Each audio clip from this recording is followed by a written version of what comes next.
There is no client Okay, list. Yeah.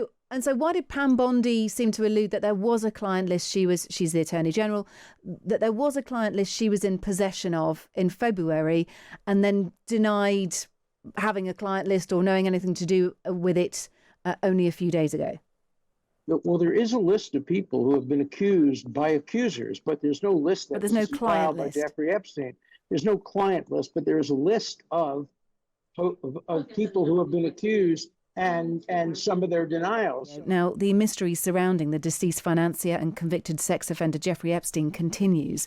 Republican lawmakers have moved to block a Democratic effort to force the release of the so-called Epstein files, a mythological trove of undisclosed information. The US Department of Justice and the FBI last week concluded that sex offender Epstein did not have a so-called client list that could implicate high-profile associates, and that he did take his own life, contradicting long-held conspiracy theories about the infamous case, and contradicting to a point the words of Donald Trump's Attorney General Pam Bondi, who seemed to allude that there was a list that she was in possession of in February. Well, Alan Dershowitz joins me. He's a US law professor and a former attorney for Jeffrey Epstein and Donald Trump. Alan Dershowitz, good evening. Good evening. You feel that the sort of shutting down of this case, if there is a case, if there are even files, is not about the Trump administration. You think it goes back to two judges in New York. Just explain why. Well, first of all, everything should be released. From day one, I said there should be nothing redacted, nothing sealed, nothing withheld from the public. So I've been in favor of releasing every single piece of paper. The people who have prevented it from coming out are two federal judges in New York, and they're doing it because they want to protect the alleged victims who accused people. And you can't release the names of the people who've been accused unless, in fairness, you also release the information about the accusers. And so the judges have redacted both some of the names of the accused and some of the names and information about the accusers. But the Trump administration has nothing to do with it. I happen to know who the people are who are accused because I was Epstein's lawyer, and there's nobody on that list that currently holds public office or is in politics or is in any way highly known. Some of the people are dead, some are retired, some are just unknowns. But there's no smoking gun. There's also no sex tape. And Jeffrey Epstein didn't belong to the Mossad, and he did commit suicide. So I think a lot of these allegations are way overblown. But everything should come out, and so that the public will be satisfied that nothing's being withheld. Okay. All right. Look, did you have sight of these files? You organised your defence or the defence against Virginia Giuffre. You were wrongly accused of having sexual relations with her at the time, but I'm probably more interested in whether you've had sight of these files. How much have you seen? You say that you've seen names, all names? Yes, I've not only seen names, but I've seen, for example, an FBI report in which the names are redacted, but from context and knowing the facts, I know exactly whose names have been redacted. And so, but even if they're not in public office, that doesn't negate them being held accountable if they've been accused. Is there no way of if they've been correctly accused? If they've been correctly accused, but one of the women, for example, a woman named Sarah Ransom, accused Hillary Clinton and Bill Clinton of having sex with minors, accused Richard Branson, and then after an investigation, she admitted that she made up the whole thing. So accusation does not equal guilt. I actually wrote a book some years ago called Guilt by Accusation.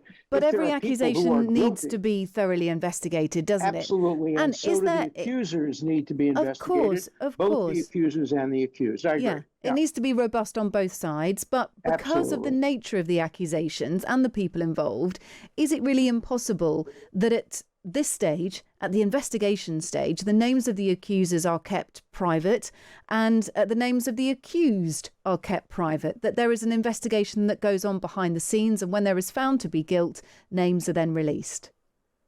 Well, I think it's best to release all the names right now. Time has passed. Let the public decide based on the accusers and based on the information about the accusers. And so you get a situation like the Sarah Ransom, where she accused all these people of very serious misconduct, and then the investigation got her to admit that she made up the whole story. So the public can discount the claim that Hillary Clinton was involved in pedophilia.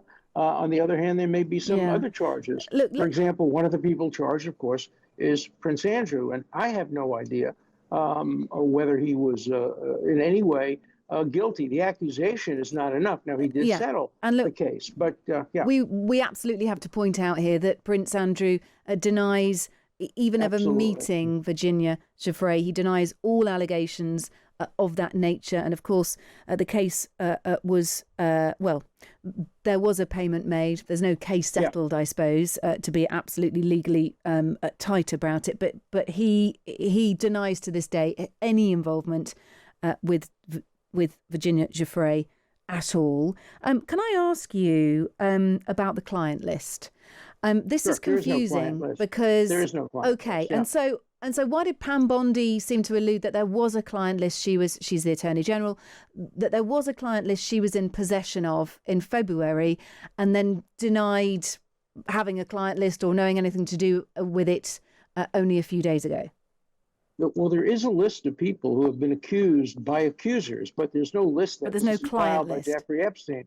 There's no client list, but there is a list of people who have been accused and some of their denials. So I can easily see the confusion that would result from calling it a client list or characterizing it as a client list. But from everything I know, there was no client list ever prepared by Jeffrey Epstein. There is a list of people who flew on his airplane. That includes Bill Gates and Bill Clinton and many, many other people. But flying on an airplane is an innocent act, especially when Epstein was highly regarded before these accusations. He was somebody who knew very many academics and who convened academic conferences. So there's a lot of confusion, but I think when all the smoke clears, we're going to see there's very, very little that's been withheld that is in any way relevant. And so I think there are no smoking guns here. All right. Look, really good to speak to you. Thank you, Alan Dershowitz, law professor, US law professor and former attorney for Jeffrey Epstein and Donald Trump. Mr. President, I know you've urged people to move on, but I'm curious, why do you think your supporters in particular have been so interested in the Epstein story and so upset about how it's been handled? Why do you think that is? Why they would be so interested. He's dead for a long time. He was never a big factor in terms of life. I don't understand what the interest or what the fascination is. I really don't. And the credible information's been given. Don't forget, we went through years of the Mueller witch hunt and all of the different things, the Steele dossier, which was all fake. All that information was fake. But I don't understand why the Jeffrey Epstein case would be of interest to anybody. It's pretty boring stuff. It's sordid, but it's boring. And I don't understand why it keeps going. I think really only pretty bad people, including fake news, want to keep something like that going. But credible information, let them give it. Anything that's credible, I would say let them have it.